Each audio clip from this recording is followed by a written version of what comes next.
여러분 예수님 당시에도 이제 사법 제도가 잘 갖추어져 있었습니다.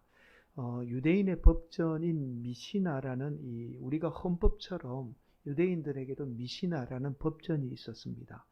이 법전에 의하면 유대인들은 이 축제 기간이죠. 절기 기간이나 이 한밤중에는 재판을 진행할 수 없다라고 규정이 되어 있습니다.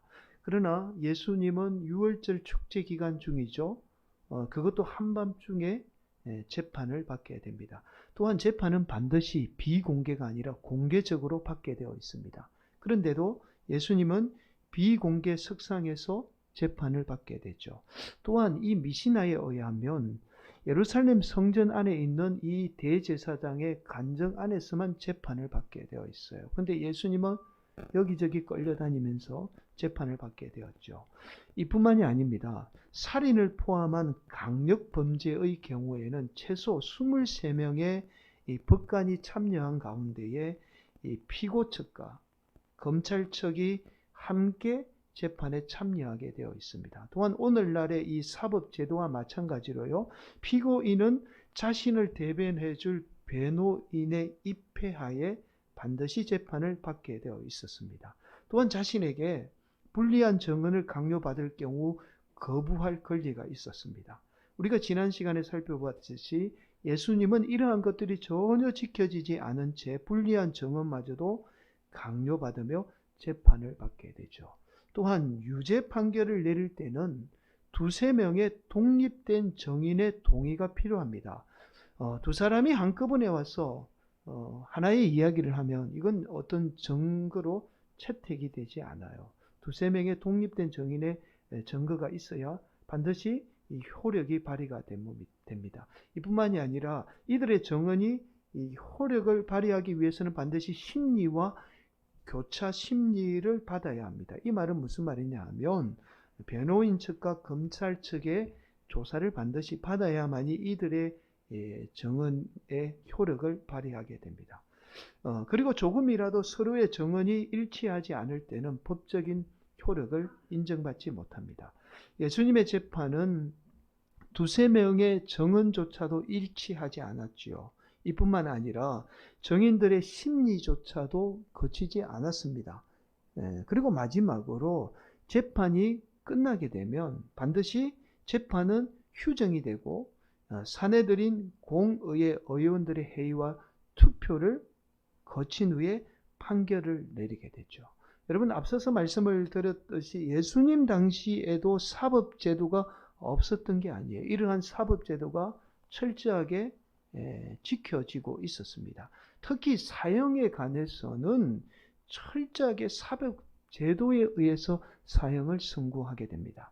그러나 예수님은 사법제도가 있음에도 전혀 법의 보호를 받지 못한 채 누구보다도 법을 잘 지켜야 할 대제사장과 사내들인 공의회에 의해서 철저하게 유린당한 채 불법적인 재판을 받게 되었던 겁니다. 그렇게 예수님은 죄가 없음에도 십자가라는 사형을 선고받게 되죠. 여러분 아마도 베드로나 제자들은 이 예수님이 당하던 이러한 부당한 재판에 관해서 충분히 항의할 수도 있었을 거예요. 한 번쯤은 예수님이 받았던 이 재판의 부당함에 대해서 말할 수도 있었을 겁니다. 자, 그러나 누구 하나 예수님이 받았던 부당한 재판에 맞서서 항의하지 못하고 예수님을 부인하게 돼요. 여러분 오늘 본문 말씀은 이러한 부당한 재판을 가만히 지켜보면서도 예수님을 부인한 베드로에 관한 말씀입니다. 여러분 오늘 본문 69절은 이렇게 말씀해요. 베드로가 바깥들에 앉았더니 한 여종이 나와 이르되 너도 갈릴리 사람 예수와 함께 있었도다 하거늘. 베드로는 이방인들이 거하는 성전의 바깥들에 앉았어요. 바깥들에 앉아서 예수님이 부당하게 당하는 이 재판의 과정을 다 지켜보게 됩니다. 이때 한 여종이 베드로를 알아보고는 베드로를 향해서 외쳐요. 이 사람도 예수님과 함께 있던 사람입니다. 라고 외치게 되죠. 자, 그러자 베드로는 이렇게 말합니다. 70절이죠. 베드로가 모든 사람 앞에서 부인하여 이르되 나는 내가 무슨 말을 하는지 알지 못하겠노라 하며, 베드로는 자신을 알아본 이 여종만이 아니라 모든 사람들이 들을 수 있도록 큰 소리로 외쳐요. 아니, 저는 저 여종이 도대체 무슨 말을 하는지 모르겠습니다.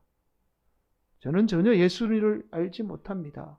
라고 그렇게 크게 외치고는 혹시 다른 사람이 또 자신을 알아볼까봐 이제는 그 자리를 피해서 성전 문 앞까지 몸을 피하게 되죠. 그런데 이번에도 다른 여종이 베드로를 알아보게 돼요.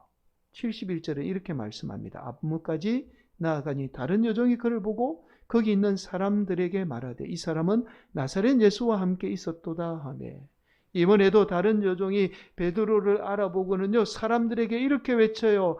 내가 이 사람도 나사렛 예수와 함께 있는 것을 보았습니다. 라고 그렇게 큰 소리로 외치게 되죠.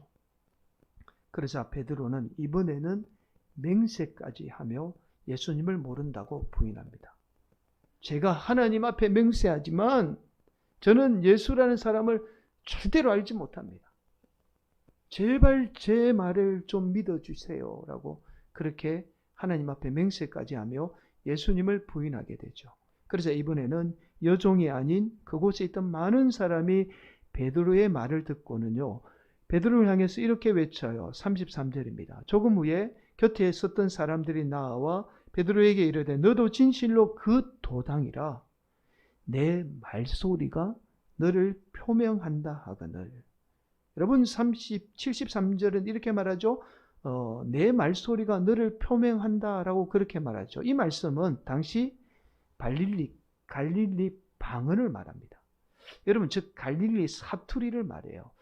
당시 문헌에 의하면 이스라엘의 북부 지역인 이 갈릴리에 살던 사람들은 특이한 억양이죠. 사투리를 가지고 있었다라고 전해집니다. 얼마나 심했던지 이렇게 전해져요. 갈릴리 사람들의 이 사투리는 너무나 별나고 미움을 사는 사투리여서 랍비들은 갈릴리 사람이 해당 예배 시 축도하는 것을 금했다라고 기록하고 있습니다.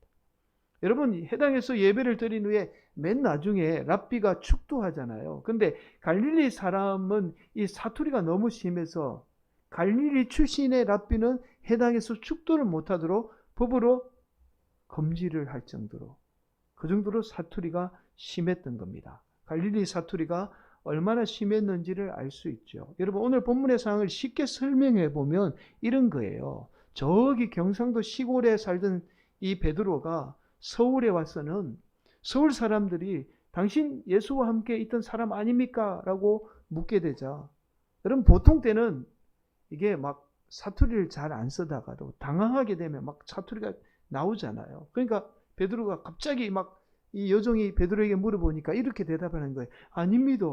저는 예수님 잘 몰라요. 막 그렇게 대답을 한 거예요. 그러자 옆에 있던 사람이 다시 물어요. 아니, 당신 경상도 사람 예수와 함께 있던 그 사람 아닙니까? 라고 그렇게 묻게 되자 이번에도 당황한 베드로가 참말로 아닌데 저는 예수 잘 몰라요. 저는 그런 사람 모릅니다. 이렇게 대답을 한 거예요.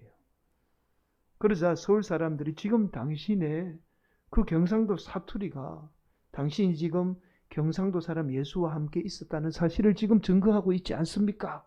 라고 그렇게 대묻게 되자, 그러자 베드로가 이번에는 이렇게 말합니다. 참말로 한장 해푼다. 저는 예수 모른다 그러니까 참말로 사람 말, 내 말 좀 믿어주이소. 저런 쓰레기 같은 인간은 제가 상종도 안 합니다. 막 그렇게 막 예수님께 저주를 퍼부은 거예요. 여러분, 그래서 오늘 본문 74절에 이렇게 말씀하죠. 그가 저주하며 맹세하여 이르되 나는 그 사람을 알지 못하노라 하니 고탁이 우더라. 여러분, 앞선 두 번의 이 베드로가 예수님을 부인한 건요, 단순히 부인만 해요. 잘 모릅니다 라고 부인하는데 74절에 와서는 자신의 이 갈릴리 방언 때문에, 사투리 때문에요, 자신이 예수님과 함께 있었다는 사실이 들통날까봐 저주까지 합니다. 여러분, 헬라어 원문에 의하면 베드로가 예수님께 한 저주가 단순한 저주가 아니라는 사실을 말씀해요. 헬라어 원문은 이렇게 기록하고 있습니다. 카타데마티조라고. 이건 어떤 말이냐면 명렬히 저주한다는 거예요. 그러니까 베드로가 자신이 살기 위해서 예수님을 이 온갖 저주를 다 퍼부은 거예요. 있는 말 없는 말 다 섞어가면서 예수님께 저주를 퍼부은 겁니다. 자신이 살기 위해서 그렇게 퍼부은 거예요. 그렇게 베드로가 예수님을 향해서 온갖 저주를 퍼붓고 있을 때 때마침 새벽을 알리는 닭이 울기 시작해요. 그 순간 베드로는 예수님이 닭이 울기 전에 예수님을 3번이나 부인하게 되리라는 그 예언의 말씀이 기억났던 거죠. 그러자 그제서 자신이 살기 위해서 부당한 재판에도 한마디 항의 하지 못하고 예수님을 부인하고 있는 자신의 부끄러운 모습을 들여다보게 됩니다. 그러다 베드로는 성전 밖으로 나가 한없이 연약한 자신의 모습에 통곡하게 되죠. 75절 말씀이에요. 이래 베드로가 예수의 말씀에 닭 울기 전에 내가 3번 나를 부인하리라 하심이 생각나서 밖에 나가서 심히 통곡하니라.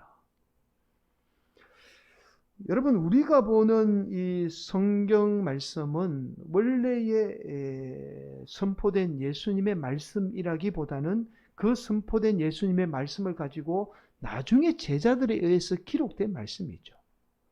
그래서 우리는 지금 제자들에 의해서 기록된 예수님의 말씀을 지금 접하고 있는 겁니다. 그래서 복음서마다 조금씩 예수님의 말씀의 순서가 다르죠. 또 큰 테두리 안에서 내용은 같지만 조금씩 차이를 보이게 됩니다. 이것은 자신들의 상황에 맞게 예수님의 말씀이 선포되고 기록되었다는 사실을 지금 말씀하고 있습니다. 여러분, 우리가 보는 대부분의 역사도 이런 과정을 거치게 돼요. 여러분, 우리가 알고 있는 역사는 원래 사건이 있고 그 사건을 바라보는 역사가의 해석에 의해서 기록된 역사를 우리가 접하고 있는 겁니다. 그래서 우리가 성경을 볼 때 가장 중요한 것이 뭐냐 하면 예수님이 말씀하셨던 일자적인 텍스트예요. 성경 말씀이 중요합니다. 이게 첫 번째 중요하고, 또 두 번째로 중요한 것이 바로 하나님이 제자들을 통해서 기록할 때의 상황이 중요해요. 자, 왜냐하면 제자들이 예수님의 말씀을 기록할 때의 이 상황을 알게 되면 우리는 성경이 본문의 말씀을 통해서 말씀하는 의미를 알게 됩니다. 자, 여러분, 역사의 사건만큼 중요한 것이 바로 역사의 사건을 통해서 우리에게 주는 의미예요. 역사의 사건을 통해서 우리에게 주는 의미를 알지 못하면 역사의 사건은 기록될 가치도 없고 심지어 우리가 기억할 이유도 없어요. 그러니까 의미 없는 역사는 기록하지 않은 거죠. 그래서 우리가 그 역사는 모르는 거죠. 그 역사가 의미가 있기 때문에 역사가에 의해서 기록되고 우리가 지금 기억하고 있는 겁니다. 역사의 사건은 이 의미 있기 때문에 기록되고 어떻게 해요? 그 의미가 후대에까지 전해지게 되는 거죠. 여러분, 성경도 마찬가지입니다. 성경의 텍스트, 예수님의 말씀도 중요하지만 그 말씀으로 인해서 우리에게 전해주는 말씀의 의미도 중요하게 되는 거죠. 여러분, 그래서 우리는 오늘 본문의 말씀을 통해서 하나님이 우리에게 무엇을 말씀하는가, 즉 의미죠. 본문의 의미를 알기 위해서는 당시 마태복음이 기록될 때의 상황을 아는 게 중요해요. 마태복음이 기록될 당시에 상황을 알게 되면 우리는 오늘 본문이에요. 이 베드로가 예수님을 부인한 사건을 통해서 하나님이 우리에게 말씀하는 의미를 제대로 알게 되는 거죠. 당시 마태복음이 기록될 때 유대인들은 크게 2가지의 상황에 직면하게 됩니다. 첫 번째는 우리가 너무나 잘 아는 사건이죠. 예루살렘 성이 완전히 로마에 의해서 완전히 무너지게 돼요. 완전히 멸망하게 됩니다. 여러분, 예수님의 예언의 말씀이죠. 돌 하나도 남김없이 무너지게 되리라는 이 예언의 말씀이 그대로 이루어지게 됩니다. 두 번째는 이 일로 인해서 유대인들로부터 기독교인들은 본격적으로 핍박을 받게 돼요. 대표적인 경우가 바로 얌리아 종교회의입니다. 유대인들은 얌리아에서 종교회의를 통해서 기독교를 완전히 유대인 공동체 안에서 추방하게 돼요. 이러한 핍박 속에서 초대교회의 기독교인들은요, 특히 오늘 우리가 함께 나누고 있는 마태 공동체인 유대인 기독교인들은 드러내놓고 예수님을 믿는다고 입술로 고백할 수가 없었던 거예요. 결코 쉬운 일이 아니었던 겁니다. 자신들의 입술로 예수를 믿는다고 고백하는 순간 자신들은 유대인이면서도 유대인들과 함께 살지 못하고 쫓겨나는 신세가 되고 말았던 거예요. 이건요, 단순히 쫓겨난다는 말이 아니에요. 법적인 보호를 전혀 받지 못한다는 무서운 결과를 가져오게 되었던 겁니다. 그래서 유대인 기독교인들은 예수님을 믿는다고 고백하는 순간 유대인이면서도 유대인 안에 머물지 못하고 바깥에 머무는 이방인들과 같은 신세가 되고 말았던 거죠. 그래서 오늘 본문 마태복음 69절은 다른 복음서와 달리 이 바깥들을 지금 강조하고 있어요. 바깥들을 강조하고 있습니다. 한번 69절 한 번 더 우리 함께 봉독할까요? 시작. 베드로가 바깥들에 앉았더니 한 여종이 나와 이르되 너도 갈릴리 사람 예수와 함께 있었도다 하거늘. 여러분, 유대인들에게 있어서 성전의 바깥들은요, 특별한 의미를 지닌 곳이에요. 여러분, 성전에 한번 앞에 그림을 한번 보실까요? 화면에 보시면 성전의 바깥 큰 벽이 있고 그 다음에 안쪽에 이방인의 뜰이 있어요. 이걸 이제 성전 바깥뜰이라고 합니다. 이곳에 지금 베드로가 있었다는 거예요. 그리고 이 홀다 게이트라고 해서 홀다가 거룩이라는 뜻인데 거룩한 문을 통해서 성전 안쪽을 들어가게 돼요. 그리고 안쪽과 바깥을 구분하게 됩니다. 그래서 성전 안쪽은 유대인만이 들어갈 수 있어요. 이방인은 이 이방인의 뜰까지만 들어갈 수 있는 겁니다. 그래서 이방인은 성전 안에 들어갈 수 없었던 거예요. 결국 오늘 본문의 말씀을 당시 이러한 유대인의 관점에서 살펴보게 되면 베드로가 바깥뜰에서 예수님을 부인한 모습을 통해서 우리를 이 신앙이라는 이 테두리 안에 거하게 하는 것은 바로 우리가 날마다 예수님을 시인하게 될 때, 다른 말로 예수님을 믿는다고 고백하게 될 때 우리는 예수님 안에 살게 된다라는 사실을 지금 말씀하고 있습니다. 여러분, 우리는 신앙생활하면서 참 이런 말 많이 들어왔어요. 예수 믿는 사람은 예수님 안에 살아야 한다. 그런 말 많이 들어왔잖아요. 예수 믿는 사람은 당연히 예수님 안에 살아야 한다. 그러나 우리가 그렇다면 어떻게 하면 예수님 안에 사는가라는 질문을 하게 되면 이에 대한 명확한 해답을 해주거나 명확한 해답을 듣지 못했습니다. 늘 교회에서 예수님 안에 살아야 한다라는 말은 참 많이 들어왔는데 그러나 어떻게 하면 예수님 안에 사는가, 이 하우에 대한 해답을 알지 못한 채 우리가 신앙생활을 해온 거죠. 여러분, 저와 여러분이 예수님 안에 사는 방법은 바로 우리가 날마다 우리의 입술로 예수님을 시인하게 될 때 우리는 베드로처럼 밖이 아닌 예수님 안에 살게 돼요. 여러분, 우리가 예수님을 날마다 시인하는 것이 예수님 안에 사는 길이라는 것은 마치 이런 거죠. 여러분, 내가 속해 있는 직장이나 어디든지 학생들 같은 경우는 학교 안에서 내가 예수 믿는다고 고백하게 되면 그때부터 내 행동에 제한을 받게 돼요. 다른 사람이 나를 예수 믿는다는 사람으로 알기 때문에 함부로 행동하지 못합니다. 다른 사람의 시선을 의식하게 돼요. 나도 모르게 의식하게 됩니다. 다른 사람들은 이때부터 저와 여러분을 다른 시선으로 보기 시작해요. 왜냐하면 세상 사람들은 예수님을 믿는 사람들에 대한 기대치가 보통 사람들과는 다른 기대치를 가지고 있기 때문입니다. 그래서 우리가 나쁜 짓을 하지 않아도 때로는 예수 믿는다는 이유 하나만으로도 억울한 일을 당할 때가 있어요. 세상 사람들로부터 욕을 얻어먹을 때가 있습니다. 아니, 예수 믿는 사람은 뭔가 달라야지. 아니, 예수 믿는 사람이 세상 사람들과 똑같으면 어떻게 해? 라는 말을 들을 때가 종종 있죠.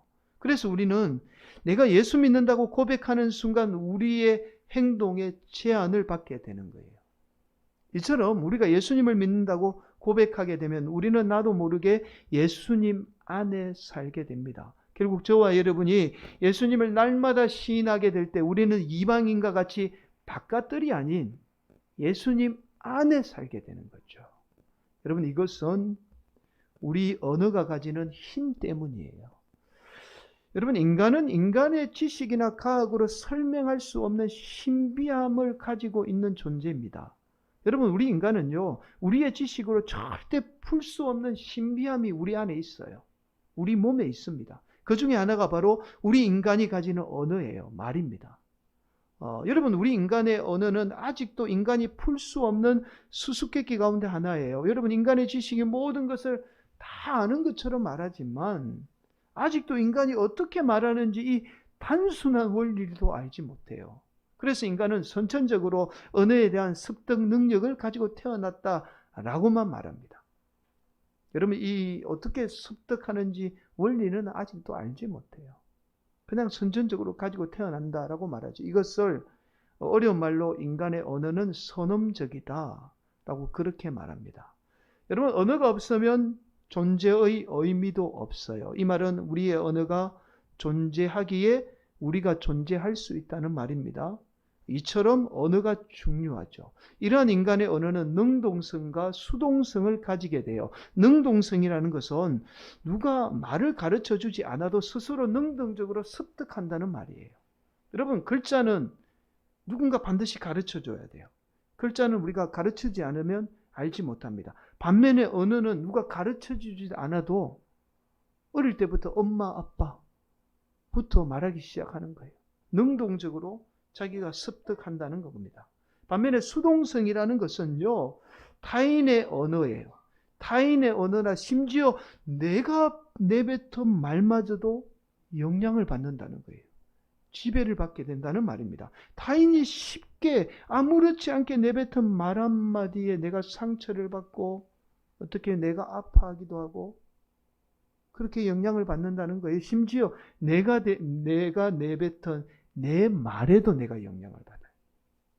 이것을 언어가 가지는 수동성이라고 말합니다. 여러분, 그래서 로마서 10장 9절은 이렇게 말씀해요. 왜 로마서 9장 10장 9절이 이 말씀을 하는지 그 이유를 알 수 있습니다. 이런 말씀이죠. 내가 만일 내 입으로 예수를 주로 시인하며 또 하나님께서 그를 죽은 자 가운데서 살리신 것을 내 마음에 믿으면 구원을 받으리라.